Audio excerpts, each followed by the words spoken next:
Thank you, Zimbabwe, for tuning in to yet another informative edition of your program. This is Agricultural Parastatals Watch, Agribusiness, and I am Wadzanai. So this is a platform which we created in conjunction with the Ministry of Lands, Agriculture, Fisheries, Water and Rural Resettlement right here in Zimbabwe. This is where the 11 parastatals that fall under it will be converging. They'll be showcasing their activities and explaining their mandate as we pave way towards achieving Vision 2030 as a country. Now, as we all know, we are in the grain marketing season, and as such, we have taken the liberty of inviting the Chief Executive Officer of the Grain Marketing Board, Mr. Roki Mutenha. Mr. Mutenha, thank you for joining us today. Thank you, and good afternoon to you. Yes, thank you. As I have alluded to earlier, I understand that the season has already started. It has already commenced. As we get into our discussion, a brief synopsis of the 2020-2021 grain marketing season. Mm-hmm. Yes. Thank you very much. It's a very exciting season where we are expecting a bumper crop. Bumper in the sense that the second and last crop assessment has indicated that maize alone, we're expecting 2.7 million metric tons against 900,000 metric tons that we grew last year. Okay.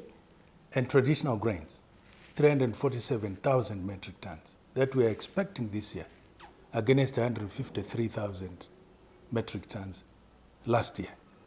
Soya beans, 71,000 metric tons against 47,000 metric tons last year. Okay. So we are going in for an exciting time, and we are ready to receive that crop. How did we achieve that? I think most of it was good planning by government, okay, focusing on pressure points, announce a pre-planting price to motivate the farmers to grow the maize. Small farmers, finance them through the Pfumvudza program. Yes. Big farmers, commercial farmers, finance them through the agro-yield program. And also encourage contractors, millers, food manufacturers to contract farmers to grow raw materials for them. And also government availing inputs on time. And guess what? God blessed us and gave us the rains. Yes. Adding everything together, we now had a bumper harvest. Thank you so much, Say. Commendable efforts from our government here. We are talking of addressing SDG 1 and SDG 2. If you look at the Sustainable Development Goals, United Nations Agenda Vision 2030, they talk of eradication of hunger and alleviation of poverty, which we are experiencing this year.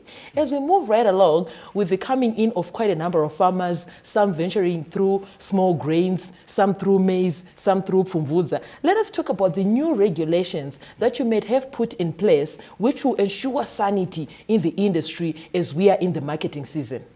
Government promulgated what we call statutory instruments. And these are not meant to punish anyone. Yes. They are meant for four main factors.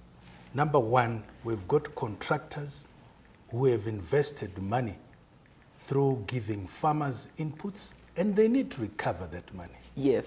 So we need to protect that investment. Number two, we want to protect farmers from unscrupulous buyers, those who wanted to reap where they did not sow. Exactly. Number three, as a country, we need records of what has been produced and marketed. The information is critical because we need to make decisions. We need planning. Government cannot plan in the absence of such critical information. So this is why those instruments were put in place. And the fourth one, just to ensure that there's orderly marketing, we need discipline in the sector. So that's why those three instruments were put in place. Now, how do they affect the entire operation? Two things. On the marketing side, it's either the crop goes to the contractor who financed the crop, or uncontracted crop goes to the Grain Marketing Board. So the GMB will issue movement permits, right, to bona fide contractors who are registered with the Agricultural Marketing Authority. Okay. And I want to stress a point here. Contractors must have been registered at the beginning of the summer season. Okay. And declare the farmers that they've contracted, the hectarage that has been contracted, and the expected yield. Not to come up with a list today and say, I've contracted these farmers. That we will not accept, because that is tantamount to side marketing. When we want to protect the investment by bona fide contractors, you see. And we want to mention that as of now, we have also mounted roadblocks, and we are working very, very closely with the law enforcement agencies. So anyone who will be found on the wrong side, there's no one to blame. And the movement, without a movement permit, the product will be impounded and delivered to a GMB depot. When it gets there, you will be paid your money. You will be paid the producer price for GMB. Okay. Yes, that we will do. And individuals are allowed for maize to carry 5 bags. Okay. And for soybeans, 3 bags. We consider that for home use. Okay. Yes. Thank you so much, Mr. Mutenha. There you heard it, viewers, instilling of discipline in the grain marketing season, this 2020-2021 season. Now, viewers, we're going to go on a short commercial break. We'll be right back with this and more in the second segment. Do not go anywhere.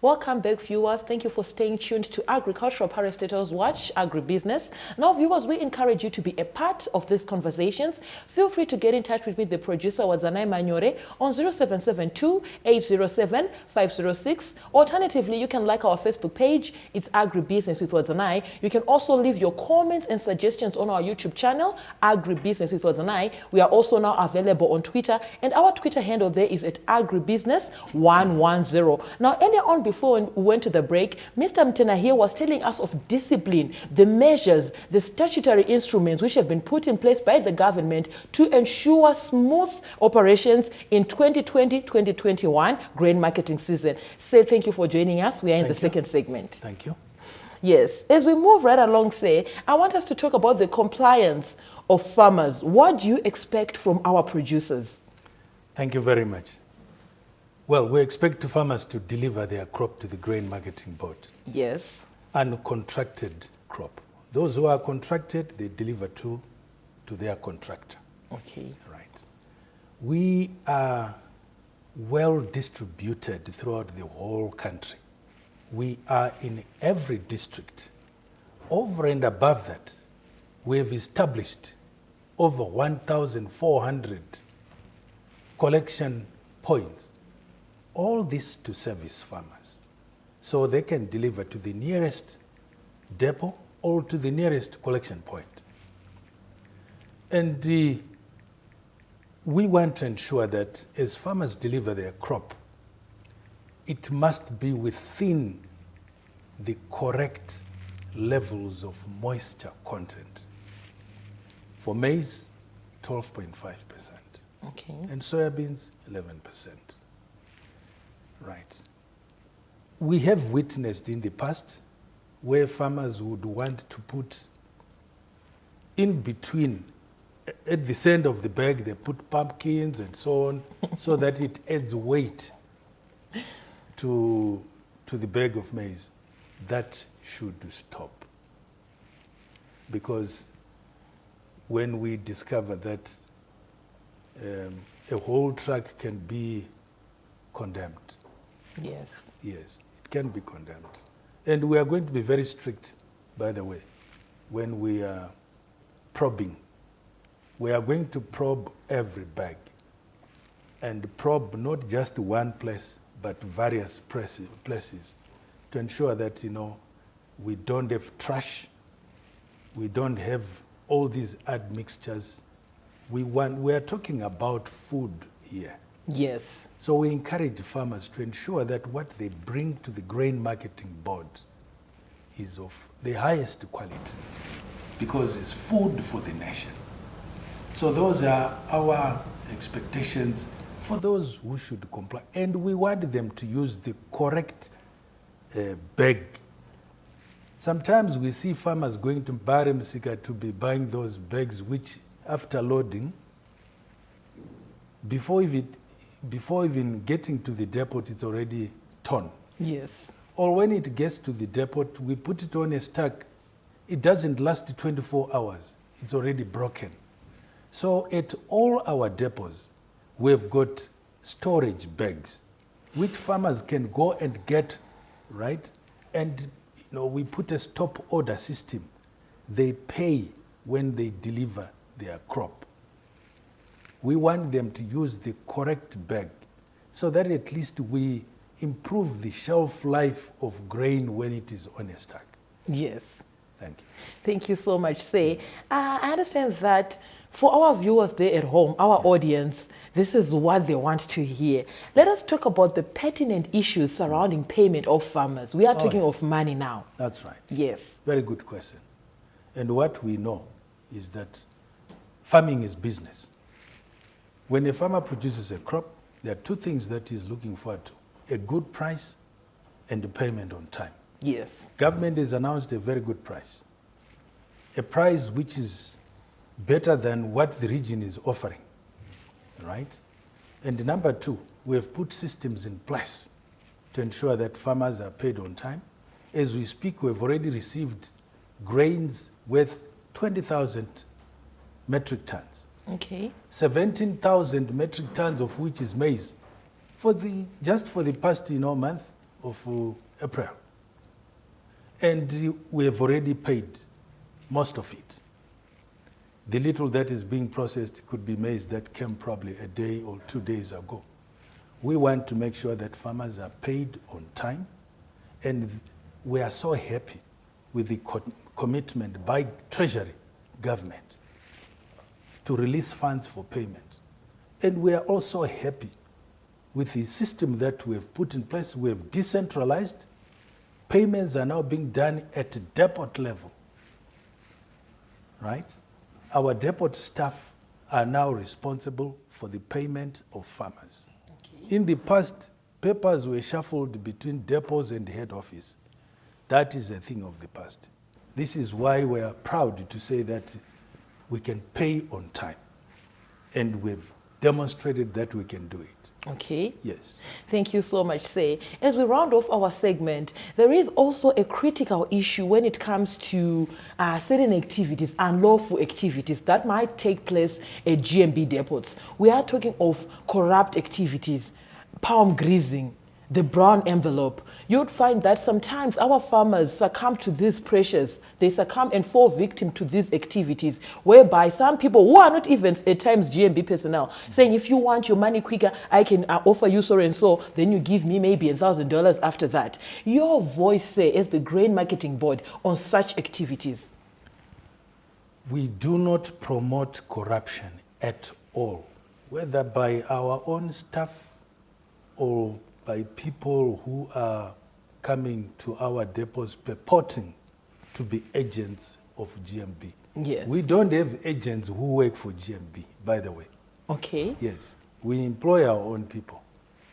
So, if such a thing happens, the farmer must quickly inform the law enforcement agents. Okay.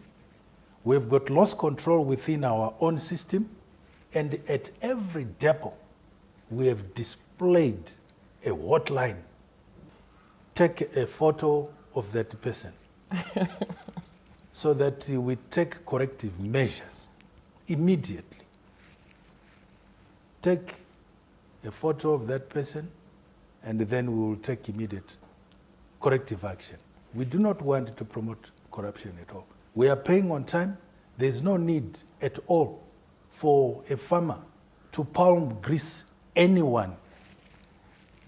They can phone head office here. They can even phone my office or the operations director's office, loss control, or the finance director. We will jump on it very, very quickly. Yes. Thank you so much. But we also want farmers not to initiate it. Okay. It does happen, especially when they are told that your moisture content. Exactly. Yes. Exactly. We do not want that. That's why we are saying we've got more than 1,200 moisture meters, which farmers can make use of for free. They can take a sample, go to the depot, and the moisture is tested for free. So there's no reason for them at all to take maize or soybeans or any grain to the depot before it reaches the correct moisture level. Okay. Sometimes we notice that it's them who initiate. Who go and Yes. approach someone. So the law can also go against them. Yes. Yes. There you heard it, viewers. The law is not just for the personnel. It is also for you farmers as individuals. It's there to protect all of us. On that note, we are going to go on a short commercial break. We'll be right back with this and more in the third and final segment. Stay tuned.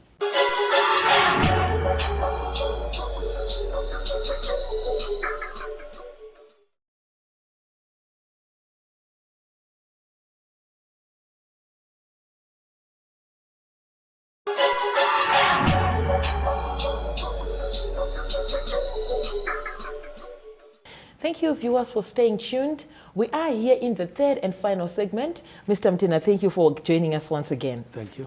We want to talk about the pricing method there and even the prices of soya beans, traditional grains, and maize. Good. It's just a reminder to the farmers that GMB is paying the best price, not just against our own competitors within the country, but in the region. Okay. Even if you convert it to the US dollar, we are still way, way above there. Maize, 32,000 Zim dollars per metric ton. Okay. Soya beans, 48,000 Zim dollars per metric ton. And traditional grains, 38,000 Zim dollars per metric ton. Traditional grains, some might wonder what we are talking about. Right. Munga, mapfunde, zio. These are what we call traditional grains. Okay. Yes, because maize, it's not. It's not traditional. It's not traditional, it's exotic. Yes. Yes. Thank you, Say. As we move right along, in support of National Development Strategy, which speaks on devolution and decentralization, how has been GMB performing? The Grain Marketing Board operates in 3 regions, and each region is headed by a regional manager. Okay. Right. The Eastern region takes care of provinces in the eastern part of the country. The Southern region takes care of the southern part of the country, and the Northern region takes care of the northern part of the country. And we are represented in every district in the country. We've got 87 depots, okay. Permanent depots, some which are silo depots, some bag depots that you see all over. Over and above that, we have opened over 1,400 collection points. And it is our intention to ensure that at every ward, we are represented, okay. Collecting maize from there. So that's how decentralized, in support of devolution. Okay. Thank you so much, Say, as we move towards achieving Vision 2030 as a country. Now, this is the second season under the new normal imposed on us by the COVID-19. Let us talk about the regulations or the measures which you have put in place to ensure everyone's safety. We are talking of GMB personnel, we are talking of the farmers, the transporters, and all those that converge on the GMB depots. Right. When it comes to marketing of crops, we know everyone wants to converge at a depot. Yes. And that increases human traffic. Now, in order to decongest, we have opened these collection points so that we've got fewer number of people coming to a depot. Those who are at the depot, we encourage farmers, number one, to ensure that they wear their masks all the time. They are sanitized as they are getting into the GMB. At the main gate, they get sanitized, and the temperature is taken. And we encourage farmers to be vaccinated. Okay. Our own staff, we are working very closely with the provincial hospitals that they go and get vaccinated at those centers. And for our own staff again, from time to time, we test them against the COVID. Okay. Yes, to ensure that at least they are safe from COVID. We are very much seized with the World Health Organization regulations, and we ensure that we follow them religiously. Religiously. Anyone without a mask, whether it's our own staff, we do not allow them to enter the premises, because he may not be positive himself, but because he is getting in touch with someone who is positive, it's danger to himself and his family. Yes. He may be positive himself, he is also a danger to the people that he is going to serve. So we make sure that we are very, very religious about that, and we've put posters all over, including the media, how we expect farmers to behave when they visit our depots. Very clear measures, they say. Now, as we move towards the end of our episode, your recommendations, your word of advice to our farming community, given that they play a critical role when it comes to grain production. Number one, we expect farmers, and we encourage them to go and get vaccinated, because we don't want them to be affected by COVID. Yes. We want them to enjoy the 32,000 which they are going to be paid on their maize. Yes. Not to be in hospital. And number two, we expect them and encourage them to comply with our staff when they get to the depots. Okay. Right. And number three, there is no reason for them to be selling their maize anywhere else, because GMB is paying a good price, and GMB is paying them on time. GMB is giving them grain bags. GMB is decentralized, making sure that we are operating closer to that farmer. So why should you go elsewhere? Absolutely no reason. No reason at all. We want the farmer to benefit from their sweat, not the fly-by-night to benefit from the farmer's sweat. The rate seekers. You see. Yes. Thank you. We have come to the end of our episode, Mr. Mutenha. It was a pleasure having you with us today. Thank you very much. Yes. There you heard it, viewers. This was the Chief Executive Officer of the Grain Marketing Board, Mr. Mutenha. He was telling us of the 2020-2021 grain marketing season. From me, Wadzanai Manyore. I'm also on Instagram. It's a W Manyore. And Daniel Muranganwa. Have yourselves a fabulous evening. Thank you for watching.